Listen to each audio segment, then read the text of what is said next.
મેં તો આખી રાત પાણી પીધું, તું પાણી પી. કેમ આખી રાત પાણી પીધું? એ મસ્કા, ગઈ રાતે વરસાદ નતો? હા, વરસાદ ફૂલ પડ્યો. હે આમ જો તે ઝૂંપડીમાં હું હૂતો છો ને, અને આમ જો મારે હે ને મોઢું ખુલ્લું રાખીને હુવાની ટેવ. હા, તે ઝૂંપડીમાં સુવા પડતા હતા. સુવા પડતા હતા બધી બાજુ, બધે આખા ઝૂંપડામાં. જ્યાં ખાટલો રાખવું ના પડે. એ પછી કંટાળી ગયો ને, હું કહું સુઈ જાવ મોઢું ખુલ્લું રાખી. એકલા ટીપા ટીપ ટીપ ટીપ પડ્યા રાખતા હતા. આમ જો સવારે તો ફૂલીને દડા રે ખોટી ગયો મસ્ત. હા, પાણી પીવું તો થઈ જાય.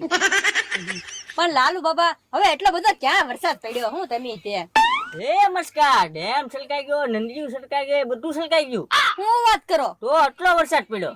હવે ના લાલુ બાબા, આમ જો જેથી આપણા ગામમાં ફૂલ વરસાદ પડે ને તે દિવસે મારી દુકાનમાં પાણી ભરાઈ જાય. આ જો પાણી નથી ભરાઈ ગયેલું એટલે એટલો બધો વરસાદ નથી આવ્યો. હે મસ્કા, તું મારી હામો ઠામા, મેં તારી કરતા 60 દિવાળી વધુ જોઈ છે હો. તે 25 જ જોઈ ખાલી. પણ તેમની ભલે વધારે દિવાળી જોઈ હોય તો ફટાકડા જાજા પાછા મેં ફોડેલા છે હો. એ મસ્કા, એ તો મારી આગળ પૈસા નથી ને એટલે નકર હું ફટાકડા તો જાજા જ ફોડું. સારું લ્યો. ચાલ લાલુ બાબા, બાકી નવીનમાં હે મસ્કા, વાવણી શરૂ થઈ જશે નહીં? હા, તમારે દાડી નું હાલી રહે હવે. હા, મારે દાડી આડી જશે.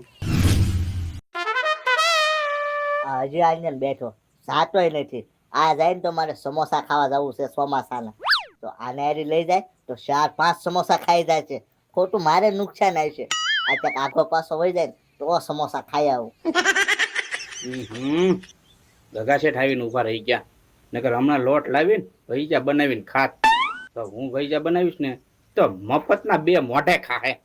જાય ને તો સારું. આ કાંક આગો પાસો કરવા કાંક કામ સીંધવું પડશે, પછી હું સમોસા ખાઈ આવું. આ છે ને 800 નો સરદાર છે, ક્યાંય નહીં જાય. મારે કાંક વિચારવું પડશે. ખિસ્સામાં ખાલી 20 રૂપિયા જ પડ્યા છે. 20 રૂપિયાનો ખાલી સૈના લોટ જ આવશે. જો 20 રૂપિયાના ભૈજા બનાવીશ ને તો મારા હાથમાં એકે ભૈજું નહીં આવશે. બધાય ખાઈ જાય 2 મોઢે. એમ કરવું પડશે હો. હું ગમે એમ કરીશ, ગોકળીઓ હારી તો આવશે તેવા સમોસા ખાવા. એક કામ કરું, હું જ સમોસા ખાવા ન જાઉં તો ઈ ક્યાંથી આવશે? હા, હું તો ભૂખ્યો રહું, એને ભૂખ્યો રાખું, એટલે સમોસા ખાવાનું જ કેન્સલ. ઓ આમ જોવો તો ખરી, ખાઈને ખાઈને ડેબુ વધી ગયું. એટલું ખાઈ જાય એમ આપણે લાવી એટલે તરત 2 મોઢે ખાઈ જાય. એક કામ કરું, હવે મારે જ લેવા નથી જવું. ઈ લેવા જાય ને તરત ખાવું, નકર હું એની સામે ભૂખ્યો બેઠો રહું. એ ગગા છે, હાજી મને પૈસા આપજો, મારે જર્સી લેવા જાવી છે. ગોકળિયા, અત્યારે જર્સી શું કરવી? શિયાળામાં જરૂર હોય. એ ગગા છે, મારે પહેરવી છે જર્સી. ચોમાસામાં રેનકોટ પહેરવાનું હોય, જર્સી નો પહેરવાનું હોય.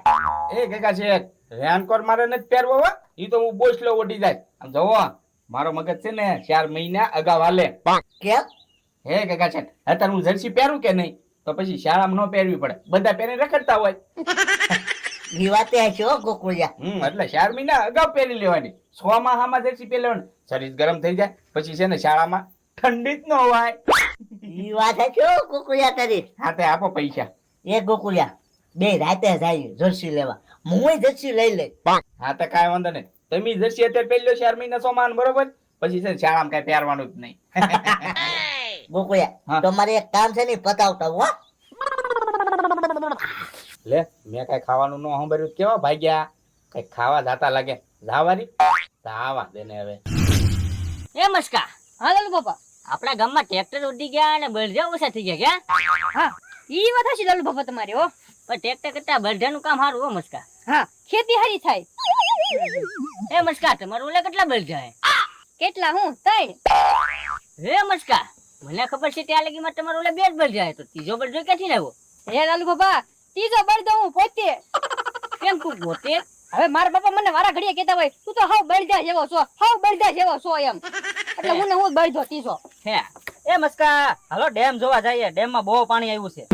હે ગોવિંદભાઈ, પણ એટલો બધો આપણા ગામમાં વરસાદ જ નથી આવતો, ડેમ ભરાઈ જાય.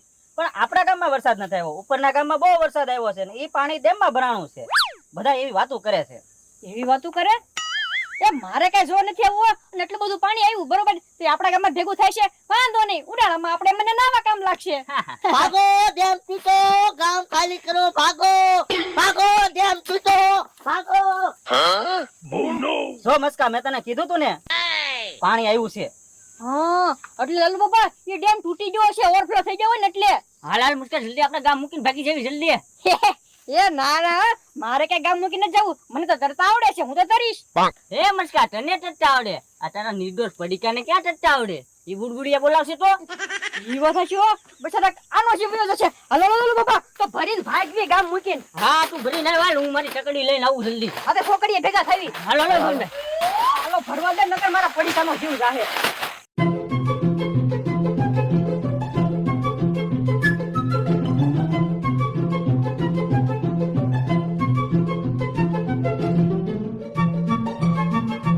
ભાગવા દે પાણી આવી પેલા દૂરથી મૂકી દઉં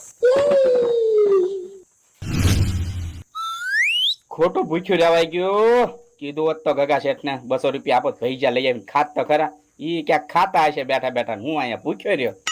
ભાગો ડેમ તૂટો ગામ ખાલી કરો ભાગો ડેમ તૂટો ગામ ખાલી કરો ભાગો એ ગગા શેઠ ઊભા તો રહ્યો. હું થયો? એ ભાઈ ડેમ તૂટો ડેમ તૂટ્યો? તો તો આખું ગામ ડૂબી જાય. ભાગવું પડશે. ખાટલી લેતો જાવ ક્યાંક હુવા તો કામ લાગશે. ઘર ગોળ્યું તણાઈ જાય.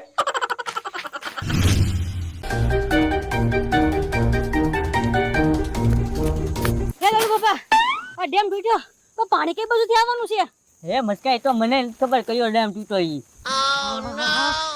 ઘોડા દોડી થઈ ગઈ હો પણ ગામમાં એ મસ્કા જલ્દી ભાગો. ડેમ તૂટ્યો. ગામ ડૂબી જવાનું છે. એ ગોકુળભાઈ આ ડેમ તૂટ્યો તો અમને ખબર છે પણ પાણી કઈ બાજુથી આવશે એ ઈ કઈ ખબર નથી. ગગા શેઠ ઘરે આવ્યા હતા.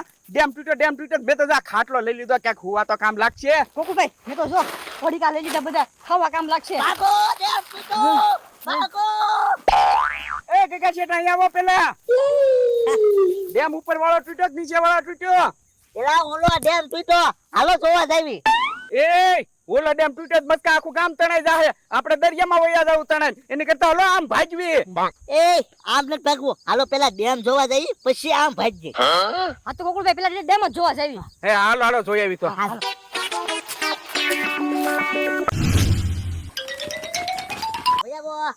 એ ગગા શેઠ કેટલો ડેમ આગો છે? એ કુકુયા આવી ગયો હે એ ડેમ આવી ગયો મસ્કા. જોજે પાણી નથી આવતું ને ક્યાંથી. ક્યાંય પાણી બતાતું નથી હજી એ મસ્કા આયા જોઈ લો ને ડેમ ક્યાં છે? આયા જોઈ લો હે એ ગગા શેઠ આ ડેમ તૂટ્યો. હા હા ડેમ જોઈ આઈ થિંક તૂટી ગયો આઈ થિંક તૂટી ગયો એ ગગા શેઠ આ ડેમ તૂટ્યો કેમ? કેમ તૂટ્યો એમ હા આયા જો મસ્ત ડેમ બનાવ્યો હો